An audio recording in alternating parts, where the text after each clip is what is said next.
Hey, what's up there, guys? I'm going to be taking open questions related to medication approvals. I used to work for a PBM, which stands for Pharmacy Benefits Manager. And what a PBM is essentially what you think of as an insurance company. Anytime you make a pharmacy-related request, whether it be for a prior authorization on a medication, a quantity limit increase, or reducing a copay, it's going to be sent to your PBM, Pharmacy Benefits Manager, and they're going to review that request against your plan criteria, and your plan criteria is going to be different depending on whether you have a private plan, a government plan. It's going to vary by state. It's going to vary by a lot of different things. So they're just going to review what request you're making against what your plan is, and then they're going to come to a decision from there. And now what I can help you with is that I used to work for a PBM reviewing claims.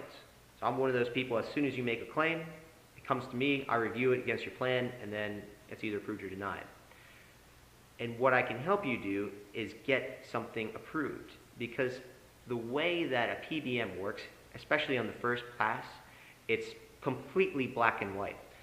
Often you'll know that a doctor or a patient meant to say X, Y, or Z, but because it is black and white, especially on the first pass, you've just got to do exactly the way the plan works. And it works just very mechanically, black, like I said, black or white. So like you saw in my system where I actually come up with a guide of how to approve anything, that's essentially how it works. But what I'm offering to do here is just to review individual medications, and I've already done some of those. While 80% of the medications are going to be really, really easy, it's going to be, have you tried 1, 2, or 3 medications? If you have, it's going to be approved. If you haven't, it's going to be rejected for whatever those medications are. So what I'm going to help you do is think like them, because if you know what they're looking for, you can get anything approved. Really, nothing is off limits. Even if it is not on the formulary, they say, listen, we don't cover this medication at all. Well, that's not true. Technically, anything can be approved if you know what to say. So that's where I can help you. I've approved and denied almost every single medication. I've even had claims for prescription methamphetamine, which was approved. And obviously, that's something that under normal circumstances is not covered. But again, if you know exactly what to say, it will be approved. So if you have any questions related to approvals of certain medications, of how to lower copays, get quantity limits increased, I can answer that question for you if the guide that I made for you was not helpful in it. It is very helpful if the pharmacy benefits manager that you have, whatever the company is that your benefits are through, has an online website, then that guide will be very easy to use. But if it doesn't have an online website, then it can be a little bit more complicated. And even though the plans vary a lot by state and by company, most of them, about 80 to 90% of them, are identical. The only major variance that you get across most plans, even by company, is generally the newer medicines because of a practice called rebating. So what rebating is when a pharmaceutical company comes out with some new drug and they want people to take it.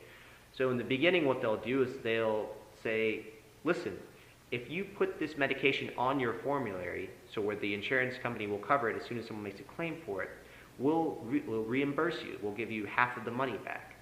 So often there'll be a lot of aggressive bidding by different pharmaceutical companies, and that's why some of those brand name drugs, you'll notice that it seems like every other year certain ones get dropped off and then other ones come on. That's because of rebating and where these pharmaceutical companies are bidding, trying to outbid each other for the lowest price. So that's why they cause them to change year to year. But most of the stuff that is not on patent, the stuff that's generic, that's most of the time, 80, 90% of that is going to be the same across the board, no matter what state you're in, no matter if it's a private, Medicare, Medicaid, no matter what it is. But hopefully, even in those situations, I'll be able to give you a very good idea of how the process works, and then you'll be able to go to your company, even if, let's say you have something and it's denied the first time. Then hopefully I'll be able to give you a better idea so where the second time it'll be approved because you'll know exactly what they're looking for.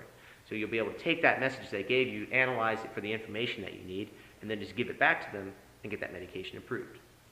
So if you have any questions on any type of medication approvals, quantity limit, copay reductions, just leave them below and I'll try my best to answer them.